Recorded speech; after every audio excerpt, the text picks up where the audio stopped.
Hello, everyone. Welcome to Seek, Go, Create. This is Tim Winders, your host. This is where we discuss leadership, business. Sometimes we bring ministry in, and the big topic is redefining success. We kind of take the normal conversation around success and we just shake it up and mix it up. And today I've got someone who's in a total another part of the world, Mauritius, opposite end of the world from where I'm at. And we're going to be talking a lot about disruption and being a disruptor. And I'm excited about having that conversation because I believe that that is the type people that will be successful in the world we're seeing, because the world is being disrupted all around us. So we'll get to that in just a moment. I want to remind everyone, if you have not visited our seekgocreate.com webpage, make sure you do that. We've got extensive notes on all that we do. We've got links if we discuss books or if we even discuss videos or anything during this conversation. The people that take our notes and transcribe will actually put links so that you could go back and reference those. Also timestamps so that if we have a discussion about disruptive leadership sometime about 30 minutes into this conversation, you can go back and click on that and it'll take you right back to that conversation where we had where that started. So make sure you go to seekgocreate.com and check out all of our notes. Scroll down at the bottom and opt in and give us your best email address so that you can stay connected with us at Seek Go Create. Today we have Manish Bundhun as our guest, and he calls himself a corporate monk with expertise in human resources, change, communications, culture, coaching, engagement, facilitation, strategy, and leadership, and all types of things. Manish, welcome to Seek, Go, Create. Thank you, Tim. It's my pleasure to be with you today on Seek, Go, Create. Yeah, those were a lot of words right there. And we might be getting into some of those, but I want to ask you first, if you and I bumped into each other and I say, what do you do? Do you use all those words, or what do you tell people? What would you tell me if I asked you what you do?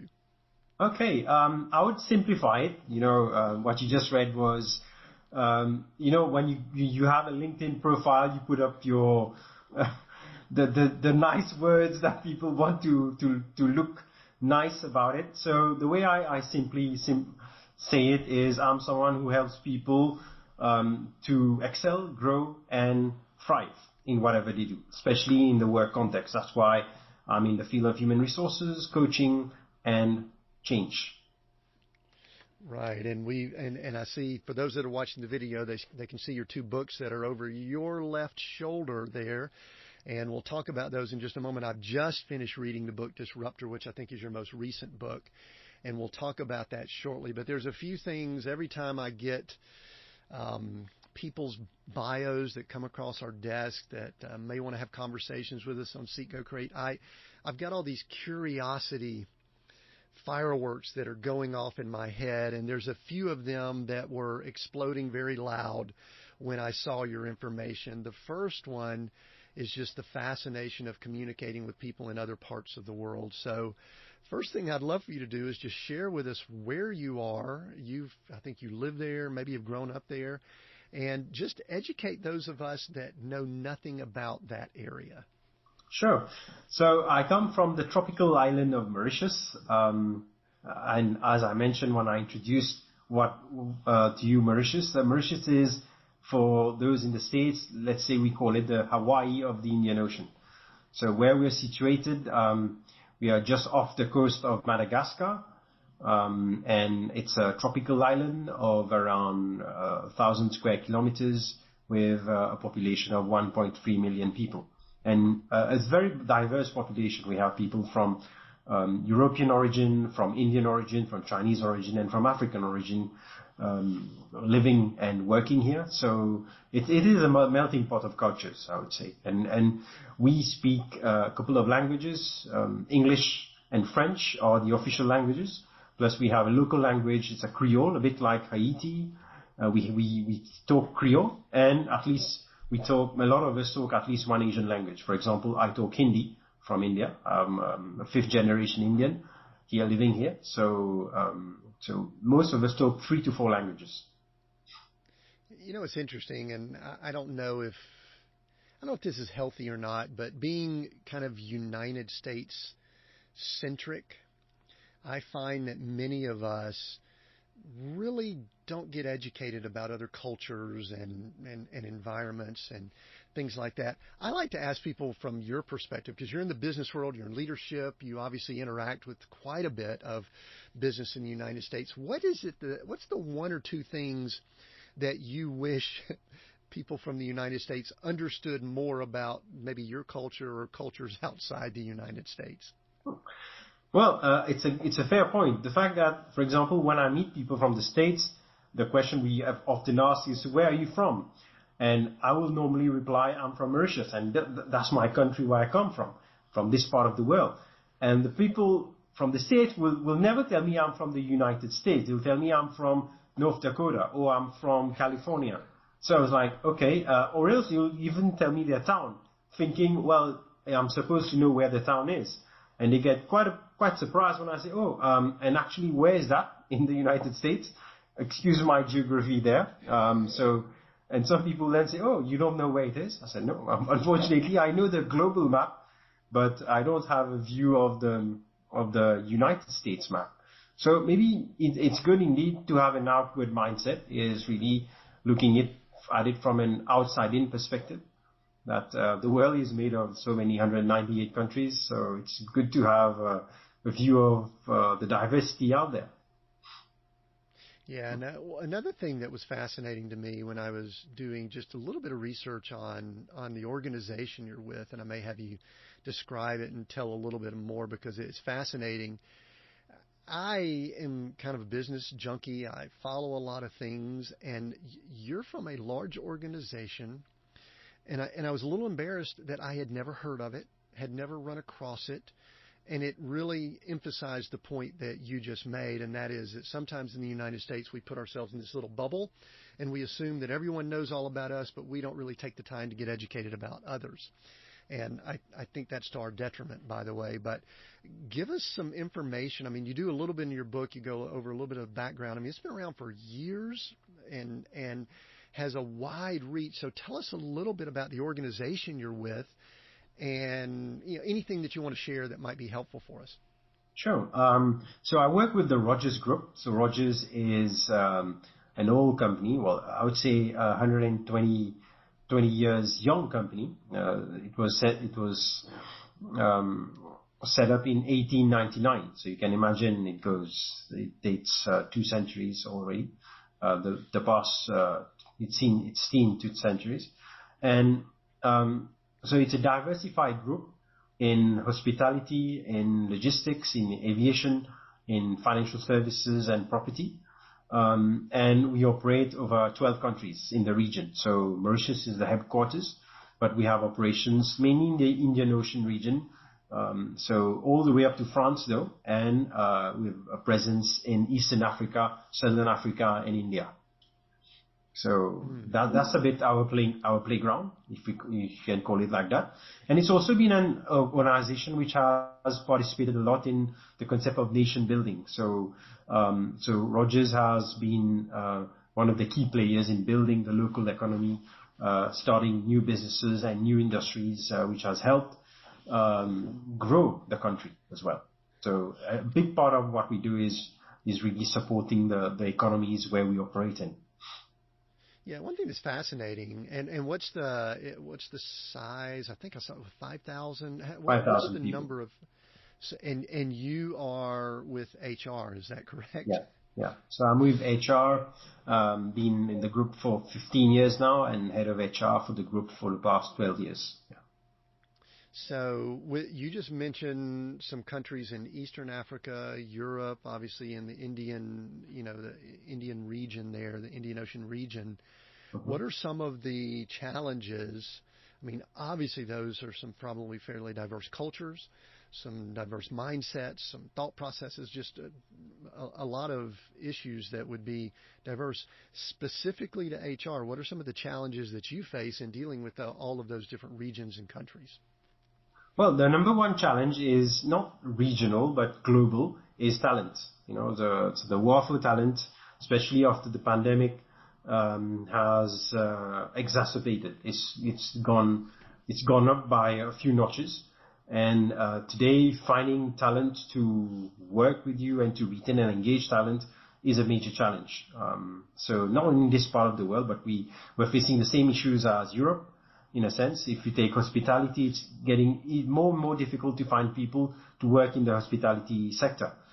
So, as well as the fact that, so talent, in that sense, attracting and retaining talent, but also finding ways to engage people now in a new normal, let's call it that way, as more and more of younger generations in the workplace are looking for purpose, for meaning, for work-life integration. And organizations everywhere have to adapt to that. So that's one of the key challenges that's on the HR agenda for me. You know, what's interesting is you brought up, obviously, the pandemic is, we are hopeful that we are all moving away from that, but you said you had been with the organization for 15 years and in your role for 12, I think, if I remember that correctly, yeah. Which means that stretches back to what many would say would be one of the last worldwide or issues that we had, which was the 2008 financial crisis. And so I'd love for you to just kind of real quick just contrast those two and maybe talk about a little bit of the middle ground, because I've heard that. We've interviewed a number of people, Manish, that have talked about finding talent, keeping people, keeping them involved, which I think is something we're going to discuss, and probably it's something that you address in your in your book Disruptor, because you talk about the abilities of the agile leader. And we're going to dig a little bit more on that word agile, because I think it's important for us to discuss that. But kind of go backwards in time for me. Talk about some of the things you saw then, and I'd like to know if this was really an issue with the pandemic, or did the pandemic just accelerate it? I guess that's kind of where I'm trying to go without putting words in your mouth. And if it's something different, let me know. Yeah, I think my quick answer, and then I'll broaden it, is the pandemic has been a portal for transformation for a lot of people. It's awakened people to a stronger sense of purpose, because then when you face such issues on a mass scale level in terms of safety, security for yourself, for your family, for your health, for your organization, for your business, it really focuses you on really, okay, so what really matters to me? So quality time, how am I spending my time? Am I being able to add value in the way I want to? So it's triggered a lot of questions in people, especially in younger generations. I would say Gen Y, to start with, who are today, Gen Y, are the ones who are in management positions, leadership positions, or you can say Gen X more. But in the Gen Y population, they're really they've started to ask themselves these questions and taking calls. So we've talked about the great resignation, great migration, great realignment, whatever name it has been called. And now people are also talking about quiet quitting, which for me is nothing new. It's always been there. It's another term for presenteeism. But coming back to this point, the pandemic has been a portal for transformation for people and businesses. For businesses trying to get more lean, more efficient, and for people finding more meaning into what they're doing. So, and this has created a divide between what organizations offer today and what people are looking for. So in 2008, now if I do the parallel, the comparison actually, in 2008 it was really about reducing your cost in order to be able to survive the wave. Thinking, well, it's an economic crisis, so we will have to find ways to defend our organizations so as to be able to ride the wave. But this time, the pandemic has not only been an economic crisis, but it's also been a sanitary health crisis and a social crisis on top of that. So this, and also it has impacted a younger generation. So especially Gen Y, Gen Z joining the workforce now is, so 15 years later, if you look at it, a new generation. So you have much more diversity in the workplace, and the cross-generational management is more of a challenge, and each generation having very different needs that that drives them. So that kind of complexity has I think that the rate of change has increased even more compared to 2008.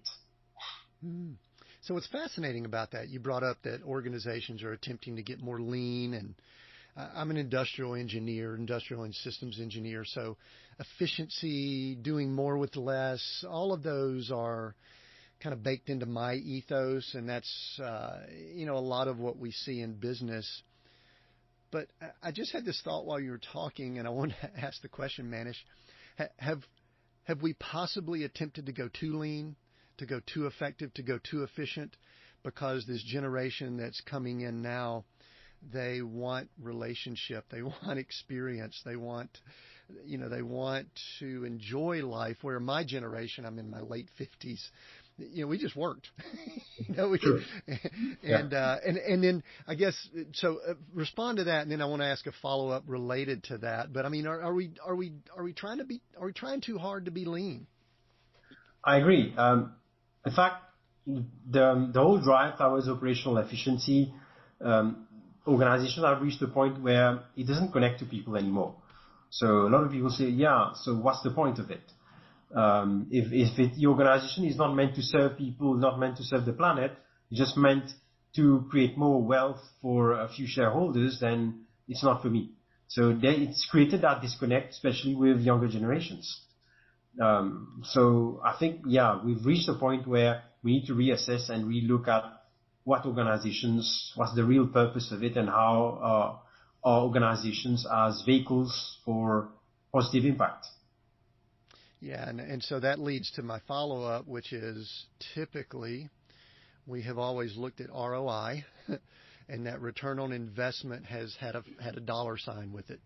I just went through a budget type situation with a client, and it was very dollars and cents, and a lot of people are upset now because of the way some of that was discussed. And it's just dollars and cents, it's numbers on paper.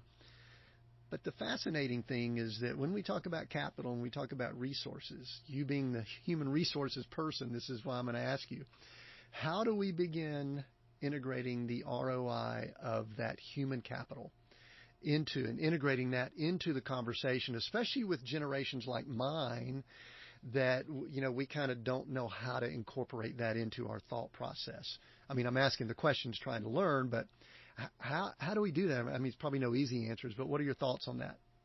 Yeah. So first thing is, you mentioned the term human capital. Yeah. I find the term personally quite impersonal, talking about people as capital, So yeah, human resources that's also a bit slightly less impersonal, but for me it's really people. So it has to be people, the people function. And people are the center of the organization from two angles. One, from your employees, the ones who are creating the value, and on the other side, your customers, for whom you are creating the value. So really, how do we tie in the people equation? That's central to any organization.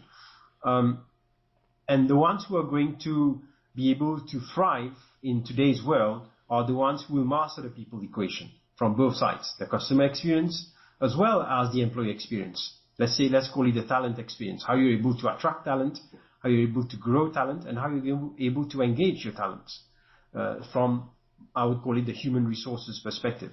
The ones who are able to differentiate themselves on that are the ones who are going to win in this day and age. Yeah, and I appreciate you correcting me. The term human capital is somewhat of a crass statement. In fact, like you said, human resources could be also. I've actually been around organizations, done some work with some out of Silicon Valley and other places where they have taken the step to change your role and the title that you have to something like people or something like that. I don't know that I've seen that they've changed a lot of their processes and systems. They've just changed that name there. Yeah. So what, as far as what we have traditionally called HR, and this might be a little bit of a crystal ball, but what are some other things that we might tend to see as trends in the future that are shifts and changes to start addressing some of these issues? So as you mentioned, people, that's the way forward. we've made this change this year. So starting from last year, we are transforming the function, which includes also revisiting our key processes about how do we make it more people-centric? How do you create three elements around people operations? So the services, the solution you provide from a people perspective to your organization, people development angle, that's number 2, and people experience angle, that's number 3. So how you create a people development perspective or elements which allow people to come and join you and grow with you. And the third dimension is people experience. So how you create an experience you feel part of a community where you feel included, where you feel it's a thriving community where you feel you belong. So that's where for me that's the way forward in terms of redefining this function. And secondly, HR, when you use the term HR, is often synonymous to a bit like policing. It's policing in terms of HR policies. When HR, you talk to HR, it's about hiring, firing, or having a straight conversation or tough conversation. So it's really changing that perspective to be a bit more focused on the person. Yeah. Because many times the traditional HR organizations, I don't want to say they're somewhat of a policing organization, but some of them have become that, where if there's harassment or things like that, that's when, quote unquote, HR gets involved, or when someone is hired or fired. And so I do like what you're saying, that it's more of this human experience while they're in and around the organization. And is it tough to move that ship that's been sailing a certain way for a while and kind of get it moving in that other direction? I mean, you said your organization has been around since 1899. They probably have some of those human resource tendencies there. You're head of that part of it, and you're making that shift. How challenging is it, and what are some things you could teach us about making those changes? Sure. And also, I'd love you to address possibly some smaller companies. We have a lot of smaller business owners. If you've got some tips related to that too. Yeah. So the good news is, Rogers we are a big group, but we have a lot of diverse activities. So it's a conglomerate with small to medium enterprises as well. So what I'm going to share will answer for that community as well. To me, it's really about culture. Yeah. So how do you shape your culture? And it's not changing culture, but it's more shaping the culture in an evolutionary way. Because it's very difficult to transform culture overnight. So it really has to be an evolution rather than a revolution. So that's number 1. So how do you evolve with your times? Secondly, leadership is culture. So it really comes from the center of the organization. If you want to drive those kind of new behaviors and shift, you really need to walk the talk as leaders. So you must have heard of the famous, there's a famous cartoon where there's an orator in front of a lot of people saying, who wants change? Everyone raises their hand. And then the second question is, who wants to change? And only a few people raise their hand. And then who wants to lead the change? No one raises their hand. So, and that's very important. So leading the change comes from the center, from the leadership team first. That is self-leadership, leading by example. So embodying the change so that people can see and model it. Before going to change anything else like structure, processes, it really has to be a walk the talk by the leaders. Yeah, so this allows me to kind of shift to one of the words in your, I think it was your LinkedIn profile, that's that term corporate monk, which is not typically words people put together. And so I've got to ask you about the origin of that. Is that self-titled? Has someone called you that? Did you go to school for that? Where does one get training to be a corporate monk? Well, there's no training. It's more a way of life, a way of being. So for me, I meditate quite a bit. If you look at it, so for me, it's really applying the whole concept of mindfulness as well as clarity of mind to whatever I do. So that's where for me, my playground is the corporate world. So I'm passionate about igniting the spark of transformation in people, especially helping people to grow and thrive at work. And by how do I do it is, so that's the corporate part. The monk part is more the essence of my being. Who am I? I'm someone who is grounded, who's centered, who focuses on clarity, but also focuses on, or let's put it that way, who focuses energy on the 20% which makes 80% impact. So you won't see me make a lot of waves and so on. It's more someone who's going to walk the path with the person. And in a way, like a monk, is really being non-judgmental, being more accepting, and being present to the current situation. Yeah, I love the thought of that. One of the things that I've been saying for some time, especially leaders, but probably everyone, they're not spending enough time in quiet, in prayer, meditation, whatever one was. So I could really respect just the being kind of grounded and centered. And because we've got people that are saying things and yelling, screaming, anyway. So I love the thought of that. Now, somewhere along the way, Manish, who has this role, this very, what I would consider very demanding and important role with 5,000 plus people, kind of helping to oversee that, you decided to write a few books. And did you write both these books during the pandemic, or both of them newer? Yeah, during the pandemic. So I set myself an objective of writing one book a year for 5 years.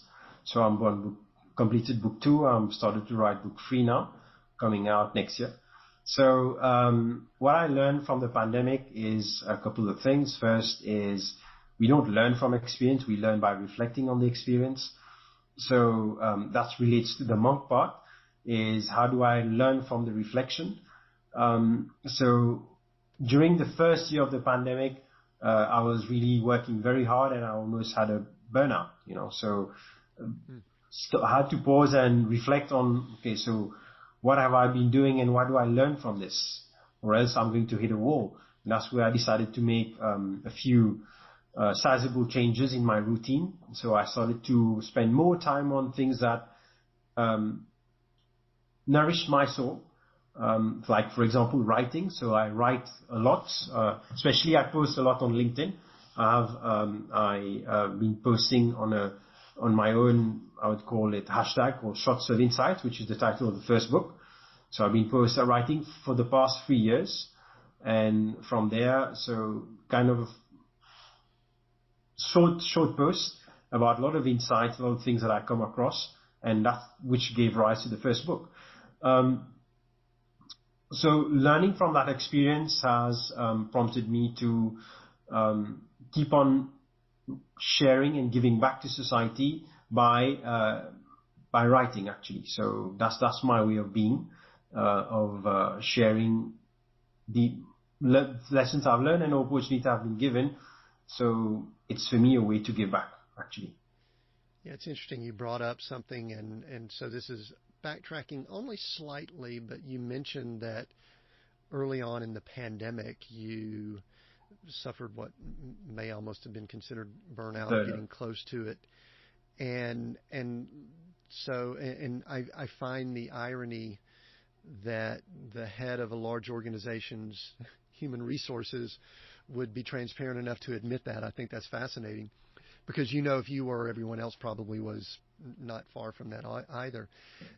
If you could go back, what would you have done differently in your cycles, your routines, or anything early on? And here's the reason why I ask it. Let me qualify this.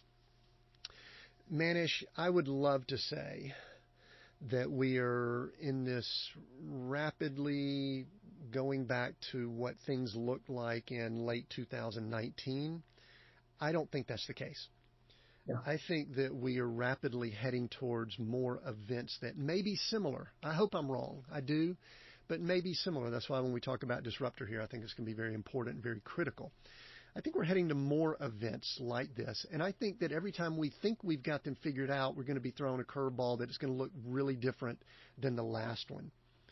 Mm-hmm. Looking back, what would you do differently now, knowing what you know 2.5, 3 years, almost 3 years later, that you did early on in the pandemic? And it could be personal or business or anything. I'm just curious, what wisdom you gained from that. A couple of things, as I mentioned, when I paused and reflected on it.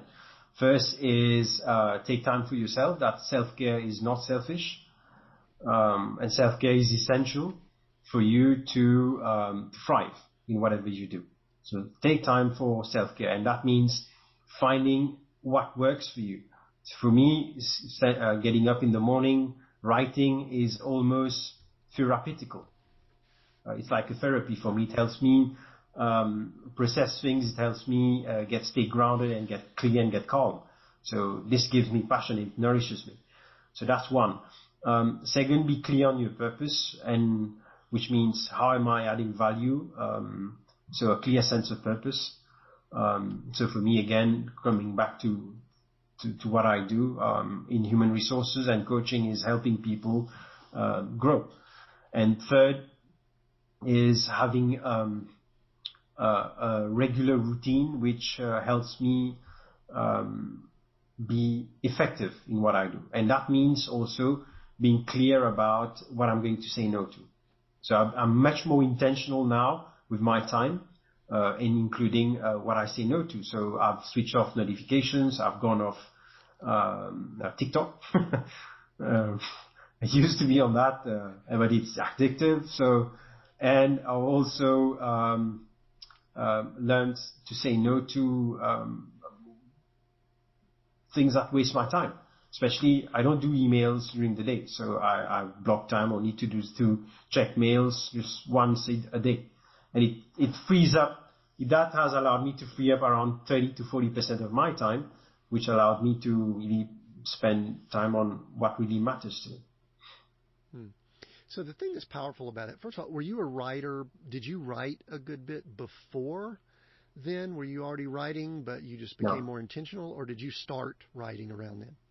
I became more intentional and started writing more in the last 2 years. I've been meaning to do it, actually. It's been kind of a calling, but there was always something. I was always busy, always a pretext happening around. And so I was just pushing it, procrastinating about it.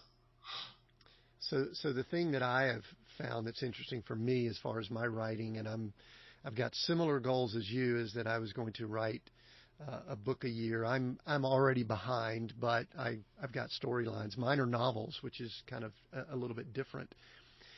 Is that I have found that it is impossible to multitask while I'm writing. I can multitask when I'm doing other things. I probably shouldn't, but when writing, I have to be focused on that. Is that what you found? Well, one of the things that helped me a lot for the writing is, I'm sure you might have read the book, is Deep Work by Cal Newport. Yeah. And where in the book he shares about the different, for example, for writing, there are different ways which can help you. For some people, it's really staying very focused and removing all distractions. For some people, it's finding a routine at a specific point in time during the day where they do it. So this is what works for me, actually. I have the sense that for you, then it's really about putting time aside and really focusing on your writing, right? Like going through a retreat kind of format where you just do focus on that. For me, it doesn't work. So what works for me is dedicated time at the same time of the day, built as a ritual. So I do it every morning. So that's helped me, and it's helped me stay consistent. And the second aspect that I believe is human beings cannot multitask. What we do actually is task switching. And when we do task switching, it drains our mental energy. So the more we do task switching, the more tired we become and the least we're able to complete things. So it's really about how do we stay focused. Yeah, and I think what's interesting is maybe in some environments, people get many rewards for attempting to do that task switching. But I don't know if it's the age I'm at or whatever, but I'm just kind of getting to the point where I recognize that is not effective for me. I don't get joy from it. You use the term nourish my soul. It doesn't nourish me. I feel more fatigued and exhausted after I do that. I do want to emphasize one thing, though, because, as someone who kind of oversees 5,000 people, when we have conversations like this, I've found that sometimes people are looking for a tactical solution to a purpose or clarity problem. Let me give you an example. You mentioned getting up early and doing some writing. And while I think that has extreme value, and I enjoy that also, there might be people that's not a good fit. Yeah. And so, I may even ask you to address this. I think many times people are looking, they might even listen in on the podcast like this and go, oh, Manish, he said to get up early and write. That's what I'm going to do. When they missed the second part of what you said, which was you took time to get clarity about your purpose and what was important to you. So does that trigger anything for you? Do you want to talk about that for just a moment? Definitely. It's related to clarity of mind. When you have a clear mind, you become more intentional and you can focus your energy. So that's where it's really it acts like a laser. And that's what I found personally. And taking the time to pause and to reflect on things, reflect on your experiences allows you to learn. So learning from that means knowing what works for you and what doesn't work for you. I've trying to do a boot camp where if I isolate myself for a week and then I sit down and to write, I realize it doesn't work for me. For some people it works, but for me it doesn't work. I just can't because I have that kind of mind where if I've done 1.5 hours on something, I need to shift to something else. This is how it keeps me energized, or else it drain me out. But for some people, this is what they need. So it's really about being clear on what works for you, what energizes you, and what allows you to play to your strengths, actually. Yeah, and I think that's important. I think many people are just looking for some magic solution when the magic solution is going deeper into determining what works for you. And it could be very different for me and for you. And so what I'd like for you to do now is give just a brief overview of Shots of Insights. I did not read that one, but I want you to tell people what that is, and we'll include a link so people can go. And then I want to do a deeper dive into Disruptor because I think there's a lot of value to what was covered there with where we are today in our culture society. Definitely. Thank you, Tim. So Shots of Insights is my first attempt at writing.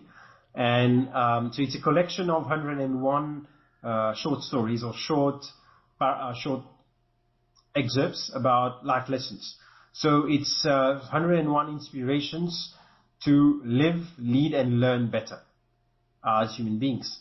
So it's like the metaphor I have for it is, when you take a shot of vodka or whatever you drink, it gives you a high, right? So Shots of Insight is basically short paragraphs, short insights of 1 to 2 or to 3 pages, where you read it, it gives you a practical, essential insight, a new perspective. So that's one. And secondly, it's a book which you can read. You open the book on page 101, you'll get an insight. Tomorrow you can open the book and read page 200. It's something else. You get another insight. So you don't need to read it from page 1, from cover to cover. It's built like that. It's more self-help. Is it designed maybe for a daily read, or you just open it and go where you think you need to? What were you thinking as you created it? To me, it was a design for a daily read, so that you can digest it in bite-sized learning and process it as well as apply it based on what I've learned and what has worked for me. Yeah, because we want to remind people that just because a shot gives you a little boost, you don't need to be doing multiple shots at one time. Yeah. Maybe one shot at a time, get a boost and keep moving on. So, all right, so that's Shots of Insight. We'll include links and people can check that out. But let's go to Disruptor. I just finished that book up, and I want to say I enjoyed all the pieces of it. There's some things that I want to ask specifically about. But obviously, this is a little bit of a deeper book than 101 Shots. What was the catalyst for that deeper conversation that you wanted to have with this book? Yeah, so it starts with the experience I've had with Rogers, where, as you mentioned, it's like the metaphor you used was trying to steer the boat. So it's like a big boat and you're trying to steer it and make it more agile. So it's really about our experience of how do we shape a more agile culture in an organization? How do we help people, and especially managers and leaders, to become more agile with change? So really about how do we engage people with the notion of adopting a disruptor's mindset instead of being disrupted yourself. Yeah. So that's a bit the trigger. So is the disruptor more proactive than reactive? And it is more proactive, actually, because being agile means being proactive more than being reactive. It means anticipation plus action, rather than just action when things happen.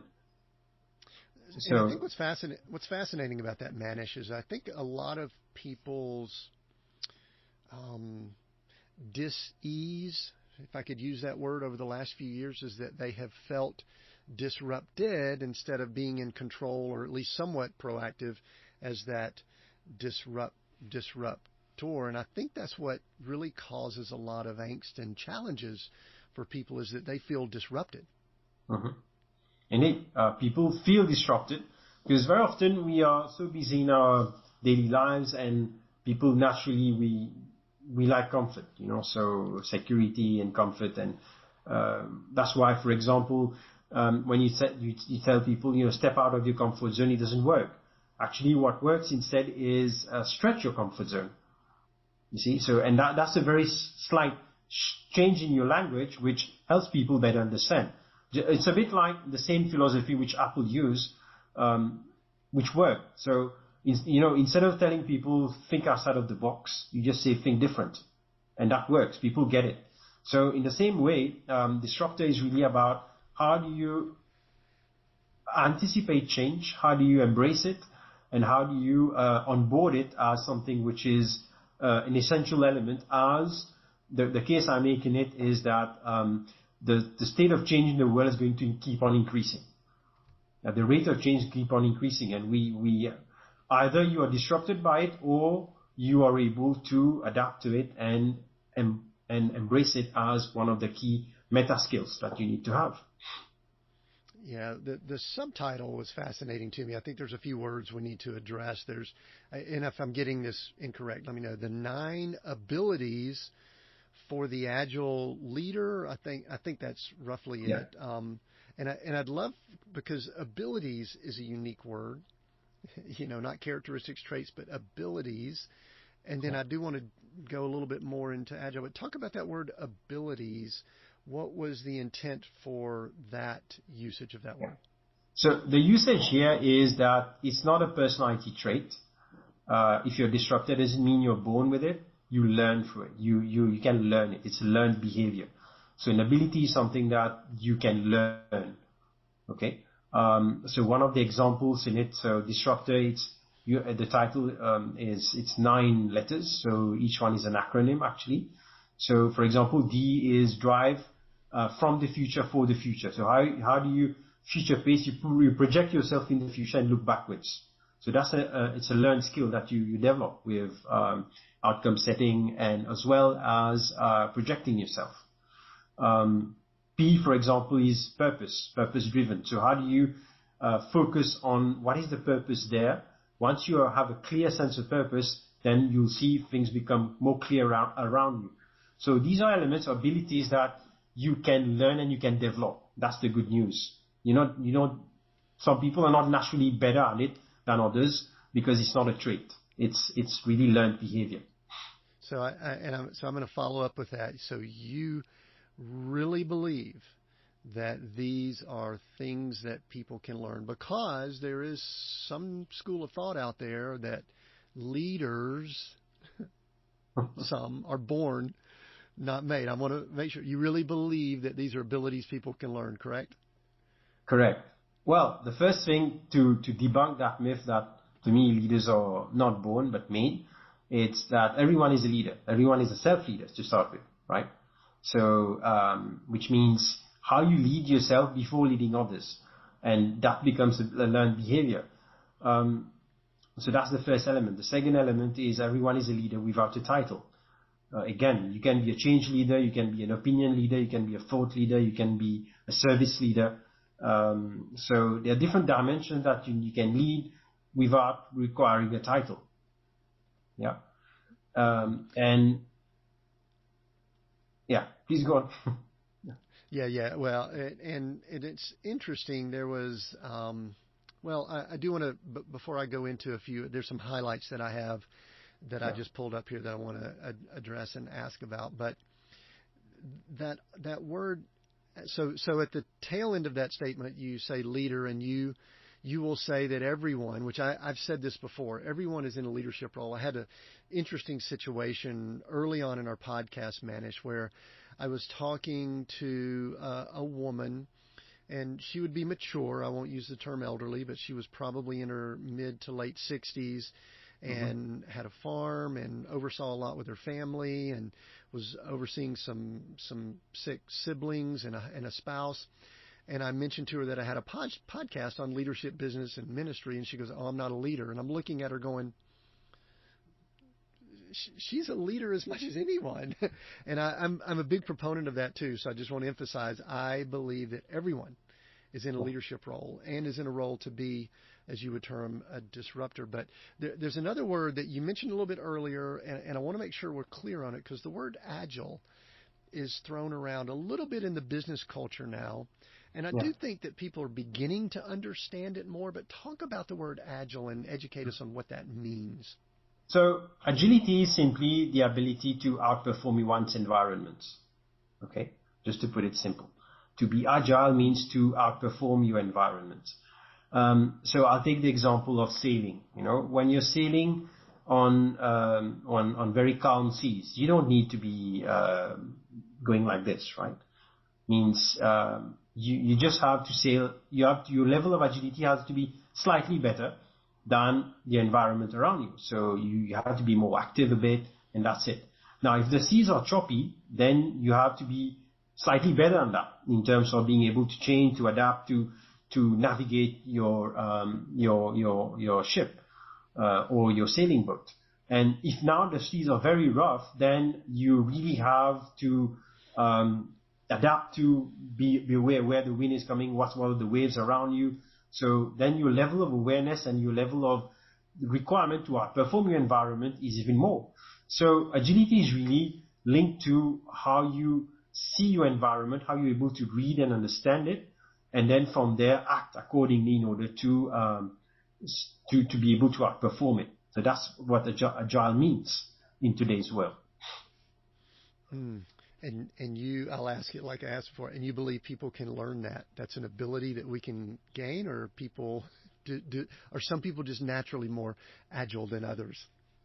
The good news is agility is in our DNA as human beings, as a species. Okay, we've been evolving.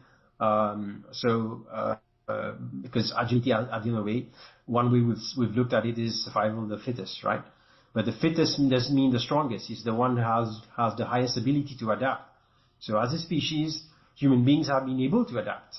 And what we are not aware of is, we are unconscious of it, is we have a very high level of ability to adapt to any situation, to our environment, by our ability to think, our ability to be conscious about things. So human beings, by nature, in their DNA, we have a high level of agility. So that's my hope.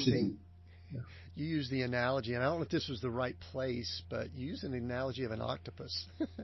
And I don't know if it was related to agility, but definitely disruption and all that. Share that, because I in all my readings and all my studies, I've never had anyone use that as a metaphor and analysis. So share that. Well, the analogy comes from it's a recent movie, My Octopus Teacher. I'm not sure if you've seen it. If you haven't, watch it on Netflix. It's a great movie, and it's a great lesson about someone in South Africa who was feeling a bit lost. He had lost a bit his sense of purpose, his meaning in life, and so he had gone back to his childhood home near Cape Town, and he went diving every day. And when he went diving, just to keep himself busy, he met this octopus. And they developed a kind of relationship, symbiotic relationship, where in the end he realized by observing the octopus, he learned a lot, and it helped him heal from the trauma that he had gone through and really find a new meaning and purpose. But the key element here is about the octopus is how the octopus stays agile in its environment.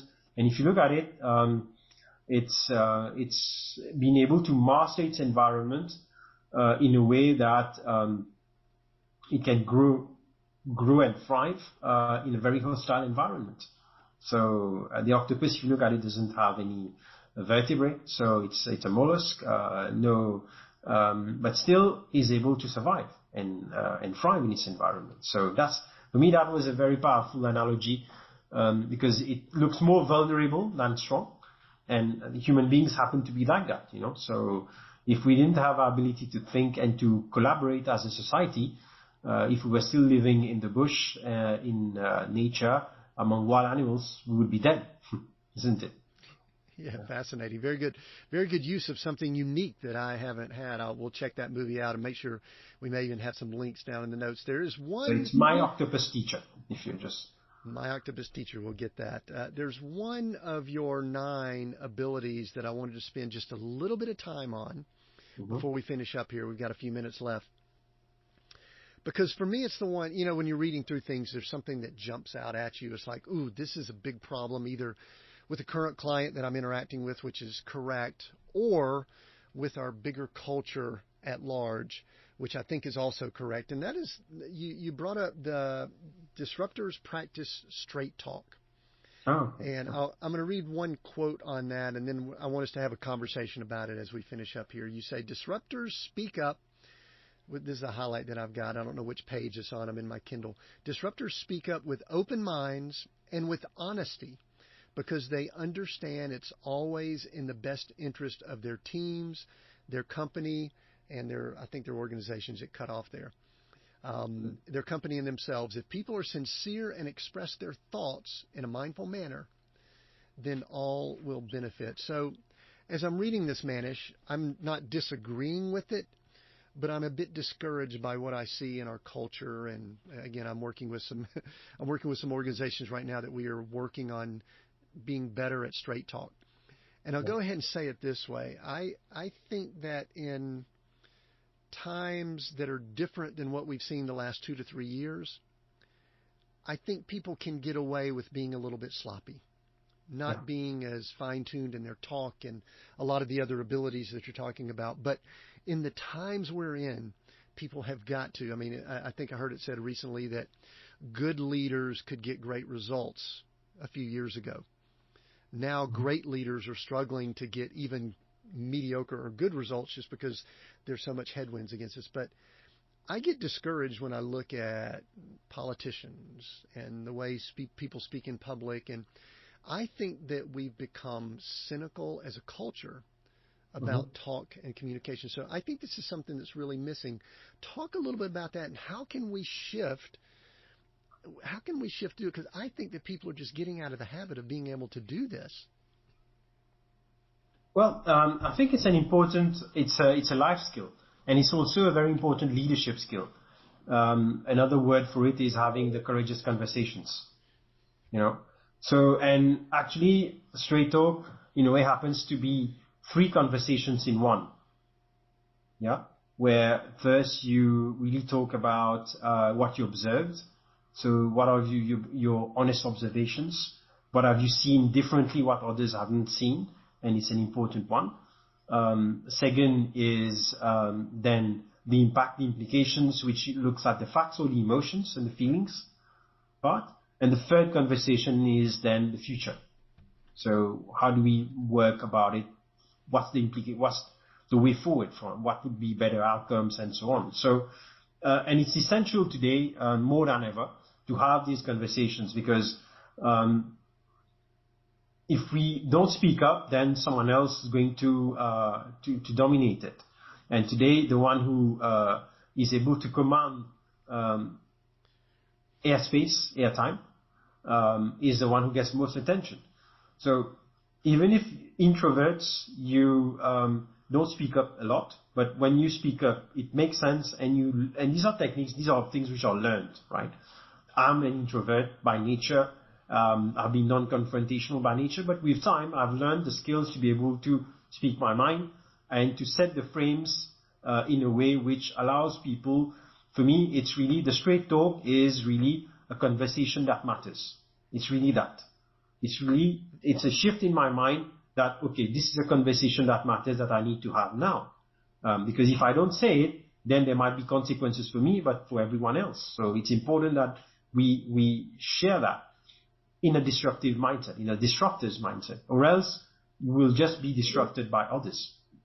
Do you notice, you mentioned some of the different generations earlier, do you notice some differences in the current abilities that people have? It relates to that straight talk that might cause challenges. I just think about, I've got grown children, and it seems like generations have different styles of communication. Are you noticing that, especially in the area that you oversee? Definitely. We see it from two angles. One is by generations, and the second one is by culture. So different parts of the world, different cultures. Some cultures tend to be more upfront, more confrontational, more straight talk, and some cultures tend to be less about it, more about consensus and face and so on. So that's one. But from a generational perspective, yes, you can generalize the fact that younger generations, so Gen Z, Gen Y, especially Gen Z, tend to speak up their mind more because they've been educated in a world where you have access to information, everything is readily available, and they're much more resourceful in a way. And in a generation which embraces diversity also, because once you have diversity of people also helps create that kind of straight talk and that kind of contribution. So yes, definitely, we're seeing the shift more and more with newer generations. Yeah, one thing, and we'll close on maybe a slightly controversial thing. One of the things that is bothersome to me about the current political culture, probably all over, but especially in the United States, is that for the longest time we had politicians that spoke political language, which was telling the people what they want to hear. And then, the president before the current president we have here in the United States kind of broke that mold and spoke in a very different way. That what I believe is people thought that was straight talk. Yeah. Or it came across as straight talk. At least it was different. It shook it up. And so my concern about it, Manish, is that we have some really poor models of what straight talk really is. And so with things like your book and with leaders, we need to work very hard to give examples of what straight talk should look like, because I could tell you in the political structure here in the U.S., and I don't care which side you're on, there's not a good example of straight talk, and you could agree or disagree. Yeah. Well, I think one of the best examples I can share about straight talk is Nelson Mandela. When he united South Africa just after apartheid and said, it's a difficult place where we're in at the moment, but my objective, my goal is to create the Rainbow Nation. So how do we unite everyone together under one common purpose? How do we access forgiveness, but also build a newer nation moving forward? And Nelson Mandela is not someone who used to bullshit people around, who had all kinds of political language, but he just spoke from the heart and spoke truth in a meaningful way. So that's, if you're looking for an example, look no further. There are many examples of how he communicated with straight talk. Yeah, I think that's a great example. And I want to acknowledge that I love the example of the movie Invictus that you used in the book, which is a great movie, and it had me flashing back to, I was able to visit South Africa and Johannesburg and Pretoria and stood there where Nelson Mandela took office. And I visited in '96, so it was a few years later, but it was a pretty powerful scene, and I enjoyed doing that. And your book gave me a flashback to when I was in that part of the world. So I do want to ask, Manish, great book. I love Disruptor, but You mentioned you're working on another one. Can you give us a little glimpse into what your next project is? Yes, the next project is related to the world of a bit of entrepreneurship, but more intrapreneurship. So again, related to change, but how do you create intrapreneurs within organizations who you see opportunities and you're able to help secure and scale up those opportunities. So the book actually is called Architects of Opportunity. So it's really about how do you execute successfully opportunity that you spot. So how do you eye it, how do you enhance it, and how do you execute it?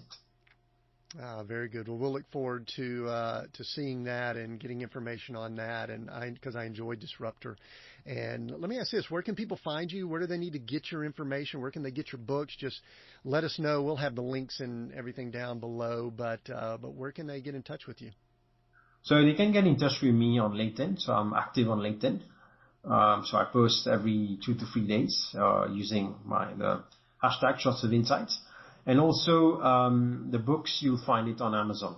So it's on Kindle as well as hardcover and paperback. And very soon the audiobook also will be up in a month's time for both books. Are you doing the audiobook, or did you get someone else to do the read? I got someone else to do the read, especially you can imagine my accent is a bit French, so it won't fly with everyone. So it's better to play safe there and have someone the more neutral accent.